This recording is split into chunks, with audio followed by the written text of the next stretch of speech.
जय हिंद साथियों, स्वागत है आप सभी का एक और नई धमाकेदार वीडियो में। तो आज की इस वीडियो में हम लोग पढ़ने वाले हैं क्लास 12 फिजिक्स का एक और महत्वपूर्ण डेरिवेशन, जिसका नाम है संधारित्र का श्रेणी क्रम संयोजन। तो जैसा कि आपको पता होगा, जो कॉम्बिनेशन ऑफ कैपेसिटर होता है, यानी कि जो संधारित्र का संयोजन होता है, वो दो तरह से होता है। मेरा एक होता है श्रेणी क्रम और एक होता है समांतर क्रम। तो अक्सर बच्चे इसमें कन्फ्यूज होते हैं कि श्रेणी क्रम की डेरिवेशन कैसे होगी और समांतर क्रम की डेरिवेशन कैसे होगी। तो वो लोग डेरिवेशन छोड़ के क्या करते हैं कि फॉर्मूला याद कर लेते हैं, क्योंकि भाई उनका मानना ये होता है कि एग्जाम में केवल न्यूमेरिकल आता है तो हम सीधे फॉर्मूला याद करके चले जाएं। लेकिन मेरे भाई विश्वास करो, इस साल 2024 में या 2023 की बात करें तो लगभग आपको सात सेट होते हैं, लगभग आधे से ज़्यादा सेट में आप लोग को ये डेरिवेशन देखने को मिल जाएगी। ये हम नहीं कर रहे हैं, आप लोग चाहो तो खुद से आंसर ला के ये चेक कर सकते हो कि कितने में संधारित्र का श्रेणी क्रम संयोजन और समांतर क्रम संयोजन पूछा गया है। तो अगर आपने इस वीडियो पर क्लिक कर दिया है तो इस वीडियो को पूरा एंड तक देखना, क्योंकि एक एक चीज़, एक एक पॉइंट जो महत्वपूर्ण है आप लोग को हम एंड तक समझाने वाले हैं। तो चलिए आज की इस प्यारी सी वीडियो को हम लोग स्टार्ट करते हैं। तो वीडियो में आगे बढ़ने से पहले हम आप लोग को बताना चाहेंगे कि ये जो डायग्राम आप देख रहे हो अपनी आंखों के सामने, आपके दिख रहा होगा यहाँ पर स्क्रीन पर, तो इसको समझ लो पहले। अगर इस डायग्राम को आप समझ ले गए तो ये समझ लेना कि आपने डेरिवेशन आधे से ज़्यादा लगभग समझ ली है। ठीक है, तो देखो ये डायग्राम क्या कर रहा है, ये एक तरह से सर्किट बना हुआ है, यानी कि एक परिपथ बना हुआ है। यहाँ पर बच्चों हमें दिख रहा है प्लस साइन और यहाँ पर दिख रहा है माइनस साइन। जैसे कि सभी को पता है कि बड़ा वाला साइड जो प्लस होता है, छोटा वाला माइनस होता है। तो करंट जो हमारी फ्लो करती है वो भाई हमारी करंट जो है वो इस तरह से चलती है, प्लस से माइनस की ओर, है ना। यानी प्लस से इस तरह से हमारी करंट चलेगी, ठीक, इस तरह से इधर आएगी और यहाँ से ऐसे होते हुए वापस से इसमें माइनस में आ जाएगी। यही कनेक्शन होता है पूरा, ठीक है। लेकिन यहाँ पर ये देखो बीच में कैपेसिटर रख दिए गए तीन, C1 C2 C3। अब ध्यान से सुनना जो हम बताने जा रहे हैं, जब करंट फ्लो हो रही है तो भाई विभव भी तो हो रहा होगा ना, वोल्टेज। तो चलिए हम लोग इसको मान लेते हैं, ये हो जाएगा मेरा यहाँ पर V1 वोल्टेज प्रोड्यूस हो रहा है, यहाँ पर V2 वोल्टेज प्रोड्यूस हो रहा है और यहाँ पर V3 वोल्टेज प्रोड्यूस हो रहा है। क्लियर है यहाँ तक।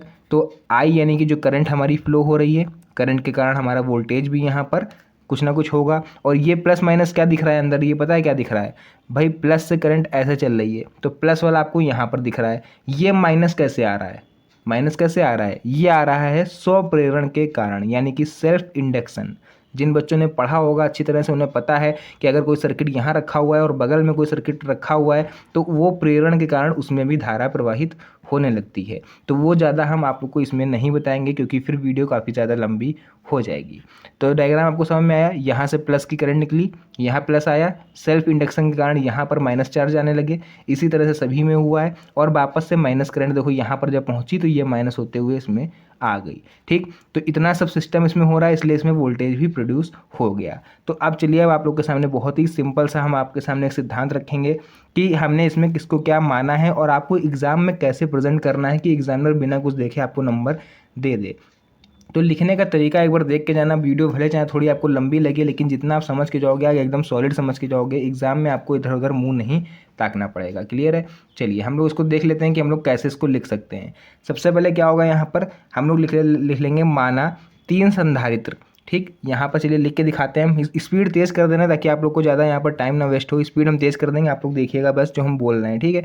तो यहाँ हम लोग लिखेंगे माना तीन संधारित्र, तीन संधारित्र, ठीक, जिनकी धारिताएं, जिनकी जो धारिताएं हैं वो क्या है बच्चों, C1 C2 C3। ठीक, धारिताएं क्रमशः क्या है, C1 C2 व C3। तो लिखेंगे C1 C2 व C3 है। क्लियर है यहाँ तक। धारिताएं क्या हो जाएंगी, C1 C2 व C3। उसके बाद जो कि श्रेणी क्रम में लगी हुई है, देखो लाइन से श्रेणी क्रम में लगी हुई है ना, इसी को तो बोलते हैं हम लोग सीरीज। तो ये क्या है, श्रेणी क्रम में जुड़े हैं। ठीक, जुड़े हैं या संयोजित हैं। ठीक है, उसके बाद हम लोग देखेंगे पहले संधारित्र की जो पहली प्लेट है। ठीक, पहले संधारित्र की जो पहली प्लेट है, पहले संधारित्र की पहली प्लेट को बैटरी के धनावेश यानी कि पॉजिटिव चार्ज, ठीक, धन आवेश, तथा तीसरे संधारित्र की प्लेट को बैटरी के ऋणावेश, ठीक, या फिर ऋण सिरे से जोड़ा गया, ठीक, ऋणावेश से जोड़ा गया है, से जोड़ने पर जोड़ने पर स्वप्रेरण के कारण, हमने अभी बताया था आप लोग को कि स्वप्रेरण क्या है, स्वप्रेरण, ठीक, स्वप्रेरण तक हो गया, के कारण प्रत्येक संधारित्र, ध्यान से देखना, भी फिर से एक बार इसको क्लियर कर देंगे, प्रत्येक संधारित्र की पहली प्लेट पर धनावेश तथा दूसरी प्लेट पर ऋणावेश आ जाता है। क्लियर है? पूरा लिखने वाला सिस्टम जितना था वो हम लोगों ने यहाँ पर खत्म कर लिया है। तो इसको एक बार फिर से देख लेते हैं हम लोग। देखो, प्लस वाला सिरा इधर जुड़ा है, माइनस वाला सिरा इधर जुड़ा है, और बीच में इसमें सेल्फ इंडक्शन के कारण जो है वो करंट फ्लो हो रही है। चलिए, यहाँ तक क्लियर हो गया। अब हम लोग अपनी जो डेरिवेशन है उसकी शुरुआत करने जा रहे हैं। तरीका आपको हमने बता दिया स्टार्टिंग करने का कि एग्जामिनर को सामने आप कैसे अपने आप को प्रेजेंट कर सकते हो। यहाँ पर आप लोग लिखोगे साइड में बच्चों, संधारित्र पर कुल विभव। ठीक, हम लोग सबसे पहले निकालेंगे वोल्टेज। ध्यान देना, संधारित्र का कुल विभव यानी कि वोल्टेज, ठीक, विभव V। तो वो कैसे निकालेंगे? यहाँ पर फॉर्मूला क्या हो जाएगा, वोल्टेज का होता है V, और भाई कुल विभव निकालना है तो प्लेटें कितनी लगेंगी, 3, तो विभव भी 3 होंगे, V1 V2 V3। क्लियर है यहाँ तक? यहाँ तक तो कुछ नया नहीं बताया हमने, क्लियर, पूरा पुराना आप लोग का समझ रहे हो। उसके बाद हमारा जो धारिता का सूत्र है वो क्या कहता है, एक एक चीज़ देखना है, यहाँ से मिस मत करना। धारिता के सूत्र से, धारिता का सूत्र हम लोगों ने क्या पढ़ा अभी पिछली डेरिवेशन में जो हम लोगों ने धारिता का सूत्र पढ़ा था बच्चों, वो था हमारा C is equal to Q/V। इसको हम लोग V is equal to Q/C में नहीं लिख सकते हैं, आपस में अगर इंटरचेंज कर दें, ये लिख सकते हैं कि नहीं लिख सकते हैं? यहाँ तक समझ में आ गया? चलिए ठीक है। इसके बाद अब आपको कुछ नहीं करना है, आप समझ लीजिए पूरी डेरिवेशन आपकी हो गई। यहाँ पर आपको लिख देना है, तीनों संधारित्र पर अलग अलग विभव निकाल लो। सबसे पहले यहाँ लिखेंगे हम लोग, पहले संधारित्र पर उत्पन्न विभव, ठीक, यानी कि पहले संधारित्र पर कितना विभव उत्पन्न हो रहा है। तो यहाँ पर आप लोग लिख दोगे V1, यानी पहली प्लेट के लिए V1, जैसे यहाँ 3 प्लेट के लिए ले रखा है, तो V1 is equal to Q/C formula है, तो Q/C1 कर दो, क्योंकि C1 यानी प्लेट C1 थी। Q1 क्यों नहीं करा हमने यहाँ पर, क्योंकि आवेश तो तीनों में इक्वली हो रहा होगा ना, इसलिए वहाँ पर 1 2 3 नहीं लगेगा। C1 इसलिए लिख दिया क्योंकि पहली प्लेट, और V1 इसलिए लिख दिया कि पहली प्लेट पर उत्पन्न विभव। इसी तरह से हम लोग दूसरी और तीसरी प्लेट पर भी निकाल लेते हैं। तो यहाँ पर आप लोग देखोगे, हमने यहाँ से पहले से लिख दिया कि यानी कि दूसरे संधारित्र पर जो उत्पन्न विभव होगा वो क्या हो रहेगा, V2 इक्वल टू Q/C2, है ना, Q तो चेंज होगा नहीं, C2 और V2। इसी तरह से तीसरे संधारित्र पर भी हो रहेगा V3 C3, ठीक है। Q के साथ हमको छेड़खानी नहीं करनी है। तो तीनों प्लेट पर उत्पन्न विभव हमको मिल गया है बच्चों। अब हमें कुछ नहीं करना है, V1 V2 V3 जो भी इनका मान निकल कर आया है उसको इक्वेशन फर्स्ट में रखना है। तो देखो यहाँ पर हम लोग लिख लेंगे एक इक्वेशन, आप लोग यहाँ पर लिख लो कि V1 V2 व V3 का मान इक्वेशन फर्स्ट में रखने पर,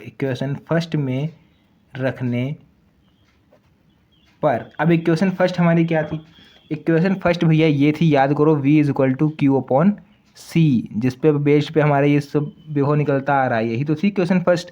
तो इसमें ही हम लोग इसकी वैल्यू को रख देते हैं। या फिर ये आप लोग को एक अभी याद होगा, हमने यहाँ पर बताया था V1 V2 की बात हो रही, यानी टोटल विभव हमारा कितना था, V is equal to V1 V2 V3, ठीक, ये नहीं होगी equation first, sorry, V is equal to V1 V2 V3, है ना, ये होगी मेरी इक्वेशन फर्स्ट, क्योंकि हमने वैल्यू निकाली ना V3 V2 और V1 की, तो यहीं तो रखेंगे वैल्यू लाके, इसीलिए हमने इक्वेशन बनाई थी। चलिए इसमें रख देते हैं वैल्यू को। V is equal to V1 की जगह क्या था, Q/C1, V2 की जगह क्या था, Q/C2, V3 की जगह क्या था, Q/C3। तो यहाँ से मेरे बच्चों जो आपको कॉमन मिल रहा है उसको बाहर खींच लो। तो कॉमन भाई हमको एक ही चीज़ मिल रही है यहाँ से, वो मिल रहा है, आप लोग को दिख रहा होगा यहाँ पर Q। अंदर क्या बचा, 1/C1, 1/C2, 1/C3। क्लियर है यहाँ तक पूरा? नेक्स्ट देखो, अब इस Q को क्या करेंगे, Q इसके साथ मल्टीप्लाई में है तो इक्वल किधर आ जाएगा, इसके नीचे तो डिवाइड में आ जाएगा, यानी कि V/Q is equal to 1/C1, 1/C2, 1/C3। यहाँ तक क्लियर? अब एक चीज़ याद करो आप लोग, v अपॉन क्यू को हम लोग क्या लिख सकते हैं, तो ये जो फॉर्मूला है इसको आप लोग कैसे लिख सकते हो, देख लो हम करके बता दे रहे हैं। v is equal to Q upon C है, सी को इधर भेज दो, चाहो ऐसे देख लो, c is equal to Q upon V हो जाएगा। हमें क्या चाहिए, v अपॉन क्यू, तो इसको पलट दो तो ये भी पलट जाएगा, इसके नीचे 1 होता है, तो 1 upon C is equal to V upon Q, यानी कि v अपॉन क्यू की जगह हम लोग 1 अपॉन सी रख सकते हैं। तो यहाँ पर बच्चों हो जाएगा 1 upon C is equal to 1 upon C1, 1 upon C2 plus 1 upon C3। I think यही हम लोग को प्रूफ करना था, जो हमारा आंसर यहाँ पर आ चुका है। तो वीडियो अच्छी लगी हो तो वीडियो को लाइक करना और चैनल को भी सब्सक्राइब कर लेना अगर पहली बार देख रहे हो इस वीडियो को। तो चलिए आपको हम स्क्रीनशॉट लेने का टाइम दे देते हैं कि आप लोग स्क्रीनशॉट ले लो, जिन बच्चों ने नोट्स नहीं बनाए हैं भाई चैनल को सब्सक्राइब यार जरूर कर लेना, क्योंकि ऐसी वीडियो आप लोग को बोर्ड एग्जाम तक हम परमानेंट देने वाले हैं। चलिए स्क्रीनशॉट ले लीजिए आप लोग बच्चों, तो स्क्रीनशॉट ले लीजिए यहाँ से, इतना हो गया। उसके बाद आप लोग यहाँ से ले लीजिए पूरा, अपना बाद में लिख लीजिएगा, ठीक है, आराम से जितना आ रहा है उतना स्क्रीनशॉट ले लो। उसके बाद इधर नीचे का देख लो इतना, ठीक। नेक्स्ट उसके बाद इसका देख लो, हो गया ये पूरा, आप लोग स्क्रीनशॉट अब इसका ले लीजिए यहाँ तक, ठीक है।